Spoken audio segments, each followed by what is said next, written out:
Hello tout le monde, j'espère que vous allez bien et que vous passez très bien votre journée. Alors, nous revenons avec cette vidéo juste pour vous donner un compte rendu suite au diagnostic des CV que nous avons eu vendredi dernier. Alors, vendredi dernier, comme tous les vendredis chez Solution Job RH, nous faisons un diagnostic sur vos CV gratuitement.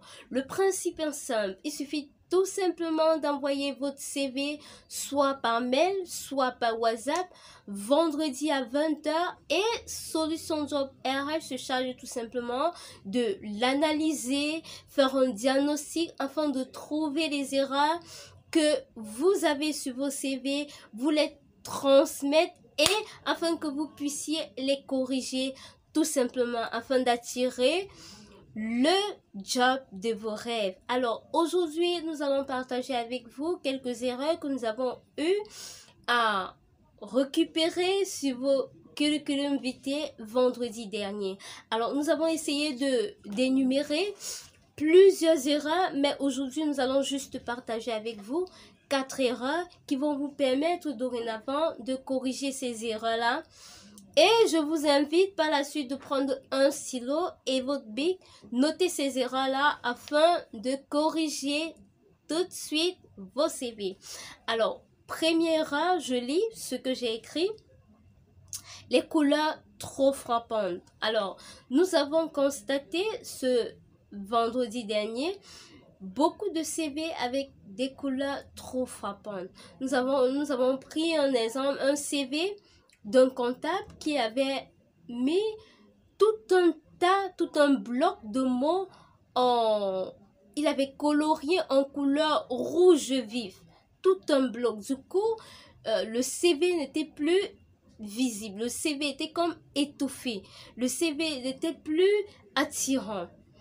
Lorsque votre couleur est trop frappante, ça n'attire pas le recruteur. En fait, quand le recruteur, quand le responsable des ressources humaines ou l'assistant des ressources humaines ou encore le chargé de recueillir des candidatures, lorsqu'il voit votre CV de la sorte, il se demande, mais tiens, ça c'est quel zozo, mais qu'est-ce qu'il veut montrer en fait? Et directement, il récupère votre CV et il met de côté parce que c'est pas trop lisible, c'est trop frappant, ça étouffe des yeux et tout. Donc, il met tout simplement votre CV de côté ou directement à la poubelle. Alors, évitez les couleurs trop frappantes. On peut encore mettre assez de couleurs pour les designers ou pour les peintres, je sais pas trop. Mais évitez, comme des comptables et secrétaires, évitez des couleurs trop frappantes sur votre CV. Autre erreur qu'il faudrait éviter, que nous avons constaté, c'était il n'y a pas de métier sur les CV, mais en l'entête des CV, on retrouve curriculum vitae. Alors, nous avons constaté ce vendredi dernier que la majorité des CV portaient des titres en l'entête des CV appelés curriculum vitae. Pourtant, votre curriculum vitae doit porter votre poste de travail. Par exemple, comptable. En l'entête, on doit voir en gros caractère votre métier. Assistant des ressources humaines. On doit voir en l'entête votre métier. Directeur technique. Donc, de grâce, évitez de laisser en l'entête de votre CV curriculum vitae. Ça, c'est un Caneva de 1900, ouais. Donc, on ne devrait plus retrouver ce style de Caneva actuellement. Donc, essayez de mettre en l'entête un titre qui est votre poste actuel, le poste que vous recherchez, pardon. Ok.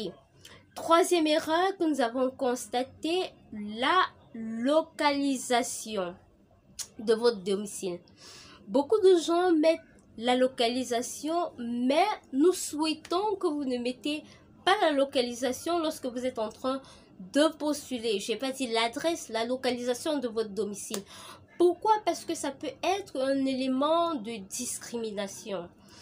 Par exemple, si vous viviez à Bonanjo et que vous êtes en train de vouloir postuler pour une entreprise qui se trouve à Bonabéry, par exemple, le recruteur ne pourra pas vous choisir parce qu'il saurait que sera difficile pour vous tous les matins d'arriver tôt au boulot.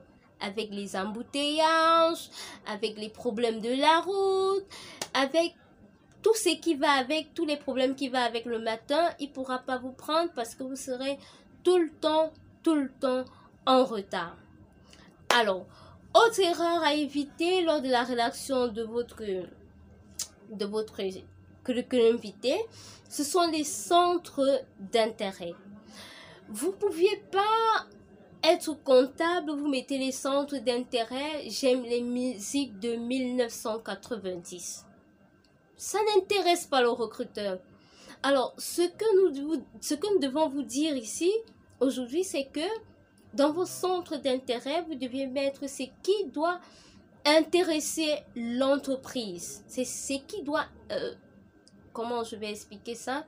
Ce qui peut apporter de l'aide dans l'entreprise. Ce qui peut intéresser l'entreprise, si je peux dire ça comme ça. Vous pouviez dire que vous aimez lire les livres. Oui, bien sûr, parce qu'on sait que vous allez vous cultiver pour apporter quelque chose de plus à l'entreprise. Mais vous ne pouvez pas dire que vous aimez, un comptable ne peut pas dire qu'il aime les musiques de 1990. Ça n'a aucun lien. Donc, voilà, c'était ces erreurs-là qu'on avait envie, qu'on a constaté vendredi dernier et qu'on avait envie de partager avec vous. Toi qui me regardes, si tu veux diagnostiquer ton CV, tout ça gratuitement, le principe est simple. On se voit vendredi à 20 h sur nos différentes plateformes, que ce soit Facebook, WhatsApp, LinkedIn ou Twitter. Le principe est simple. Il suffit tout simplement d'envoyer votre CV sur ces différentes plateformes et Solutions Job RH se charge tout simplement de détecter les erreurs que vous avez eues lors de la rédaction de votre curriculum vitae, de votre carte nationale professionnelle, et vous donne ces erreurs-là et vous apporte également des solutions afin de mettre à jour votre carte nationale professionnel afin de trouver le job de tes rêves. Si tu as aimé, je t'invite à laisser toujours un pouce bleu, à commenter et à partager. À très bientôt pour une nouvelle vidéo et surtout, bon entretien d'embauche.